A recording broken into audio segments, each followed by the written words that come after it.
ಒಂದು ಹಳ್ಳಿಯ ಪಕ್ಕದಲ್ಲಿ ದಟ್ಟವಾದ ಕಾಡು ಇತ್ತು. ಆ ಕಾಡಿನ ಬಗ್ಗೆ ಜನರು ಒಂದು ವಿಚಿತ್ರವಾದ ಕತೆ ಹೇಳುತ್ತಿದ್ದರು. ಕಾಡಿನ ಮಧ್ಯದಲ್ಲಿ ಒಂದು ಹಳೆಯ ದೇವಸ್ಥಾನ ಇದೆ. ಅದರ ಕೆಳಗೆ ಒಂದು ಕಳೆದು ಹೋದ ಖಜಾನೆ ಅಡಗಿದೆ ಎಂದು ಎಲ್ಲರೂ ನಂಬುತ್ತಿದ್ದರು. ಆದರೆ ಯಾರೂ ಅದನ್ನು ಹುಡುಕುವ ಧೈರ್ಯ ಮಾಡಿರಲಿಲ್ಲ. ಏಕೆಂದರೆ ಆ ಖಜಾನೆಯನ್ನು ಒಂದು ಮಾತನಾಡುವ ಹಾವು ಕಾಪಾಡುತ್ತಿದೆ ಎಂಬ ಮಾತು ಹಳ್ಳಿಯಲ್ಲಿ ಹರಡಿತ್ತು. ಆ ಹಳ್ಳಿಯಲ್ಲಿ ವಿಕ್ರಮ್ ಎಂಬ ಧೈರ್ಯವಾದ ಹುಡುಗ ವಾಸಿಸುತ್ತಿದ್ದ.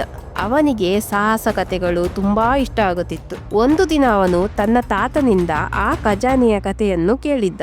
ವಿಕ್ರಮ್ ಕುತೂಹಲದಿಂದ ಕೇಳಿದ, ತಾತ, ಯಾರಾದರೂ ಅದನ್ನು ಕಂಡಿದ್ದಾರಾ ಎಂದು. ಆವಾಗ ತಾತ ನಿಧಾನವಾಗಿ ಹೇಳಿದರು, ಹೋಗಿದ್ದವರು ಇದ್ದಾರೆ, ಆದರೆ ಯಾರೂ ಖಜಾನೆ ತೆಗೆದುಕೊಂಡು ಬಂದಿಲ್ಲ ಎಂದರು. ಆ ಮಾತು ಕೇಳಿದ ವಿಕ್ರಮ್ ಮನಸ್ಸಿನಲ್ಲಿ ಒಂದು ಯೋಚನೆ ಮೂಡಿ. ಮರುದಿನ ಬೆಳಿಗ್ಗೆ ಅವನು ಕಾಡಿನ ಕಡೆ ಹೊರಟ. ದಟ್ಟವಾದ ಮರಗಳು, ವಿಚಿತ್ರ ಪಕ್ಷಿಗಳ ಶಬ್ದ, ಗಾಳಿಯಲ್ಲಿ ಎಲೆಗಳ ಸದ್ದು, ಕಾಡು ತುಂಬಾ ರಹಸ್ಯವಾಗಿತ್ತು. ಸ್ವಲ್ಪ ಸಮಯದ ನಂತರ ಅವನು ಒಂದು ಹಳೆಯ ದೇವಸ್ಥಾನ ಕಂಡುಹಿಡಿದ. ಗೋಡೆಗಳು ಒಡೆದು ಹೋಗಿದ್ದವು, ಎಲ್ಲೆಡೆ ಬೆಳೆದು ಬಂದ ಬಳ್ಳಿ ಗಿಡಗಳು. ವಿಕ್ರಮ್ ಒಳಗೆ ಹೋಗುತ್ತಿದ್ದಂತೆ ಹಠಾತ್ ಒಂದು ಶಬ್ದ ಕೇಳಿಸಿ. ಯಾರು ಅಲ್ಲಿ?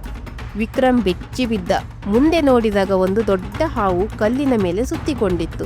ಆದರೆ ಆಶ್ಚರ್ಯ ಎಂದರೆ ಅದು ಮಾತನಾಡುತ್ತಿತ್ತು. ಹಾವು ನಿಧಾನವಾಗಿ ಕೇಳಿತು, ನೀನು ಇಲ್ಲಿ ಏಕೆ ಬಂದೆ?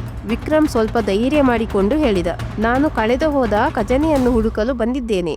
ಹಾವು ಸ್ವಲ್ಪ ನಗುತ್ತಾ ಹೇಳಿತು, ಬಹಳ ಜನ ಇದೇ ಮಾತು ಹೇಳಿ ಇಲ್ಲಿ ಬಂದಿದ್ದಾರೆ, ಆದರೆ ಅವರಿಗೆ ಒಂದು ಪ್ರಶ್ನೆಗೆ ಉತ್ತರ ಕೊಡಲು ಆಗಲಿಲ್ಲ. ವಿಕ್ರಮ್ ಕೇಳಿದ, ಯಾವ ಪ್ರಶ್ನೆ? ಹಾವು ಹೇಳಿತು, ನೀನು ಖಜಾನೆ ಸಿಕ್ಕಿದರೆ ಅದನ್ನು ಏನು ಮಾಡುತ್ತೀಯಾ? ವಿಕ್ರಮ್ ಸ್ವಲ್ಪ ಯೋಚಿಸಿದ. ನಂತರ ನಿಧಾನವಾಗಿ ಉತ್ತರಿಸಿದ, ನಮ್ಮ ಹಳ್ಳಿಯ ಶಾಲೆ ತುಂಬಾ ಹಳೆಯದು, ಅದನ್ನು ಸರಿಪಡಿಸಲು ಬಳಸುತ್ತೇನೆ. ಉಳಿದ ಹಣದಿಂದ ಬಡವರಿಗೆ ಸಹಾಯ ಮಾಡುತ್ತೇನೆ. ಹಾವು ಸ್ವಲ್ಪ ಸಮಯ ಮೌನವಾಗಿತ್ತು. ನಂತರ ಹೇಳಿತು, ನಿನ್ನ ಉತ್ತರ ಸತ್ಯವಾಗಿದೆ. ಅದು ನಿಧಾನವಾಗಿ ಒಂದು ಕಲ್ಲಿನ ಕಡೆ ತೋರಿಸಿತು. ಆ ಕಲ್ಲನ್ನು ಸರಿಸು ಎಂದಿತು. ವಿಕ್ರಮ್ ಕಲ್ಲನ್ನು ಸರಿಸಿದ. ಅದರ ಕೆಳಗೆ ಒಂದು ಹಳೆಯ ಮರದ ಪೆಟ್ಟಿಗೆಯನ್ನು ತೆರೆಯುತ್ತಿದ್ದಂತೆ ಅದರೊಳಗೆ ಚಿನ್ನದ ನಾಣ್ಯಗಳು ಮತ್ತು ಹಳೆಯ ಆಭರಣಗಳು ಹೊಳೆಯುತ್ತಿದ್ದವು. ವಿಕ್ರಮ್ ಆಶ್ಚರ್ಯದಿಂದ ಹಾವನ್ನು ನೋಡಿದ. ಹಾವು ಹೇಳಿತು, ಈ ಖಜಾನೆ ಸ್ವಾರ್ಥಿಗಳಿಗೆ ಅಲ್ಲ, ಒಳ್ಳೆಯ ಮನಸ್ಸು ಇರುವವರಿಗೆ ಮಾತ್ರ ಎಂದಿತು. ವಿಕ್ರಮ್ ಸಂತೋಷದಿಂದ ಪೆಟ್ಟಿಗೆಯನ್ನು ತೆಗೆದುಕೊಂಡು ಹಳ್ಳಿಗೆ ಹಿಂತಿರುಗಿ ಅವನು ತನ್ನ ಮಾತಿನಂತೆಯೇ ಶಾಲೆಯನ್ನು ಸರಿಪಡಿಸಿದ. ಬಡ ಜನರಿಗೆ ಸಹಾಯ ಮಾಡಿದ. ಹಳ್ಳಿಯವರು ಎಲ್ಲರೂ ಆಶ್ಚರ್ಯಪಟ್ಟರು. ಆ ದಿನದಿಂದ ಜನರು ಹೇಳತೊಡಗಿದರು, ನಿಜವಾದ ಖಜಾನೆ ಚಿನ್ನ ಅಲ್ಲ, ಒಳ್ಳೆಯ ಮನಸ್ಸು. ಈ ಕಥೆಯ ನೀತಿ, ಸ್ವಾರ್ಥಕ್ಕಿಂತ ಒಳ್ಳೆಯ ಮನಸ್ಸು ದೊಡ್ಡದು.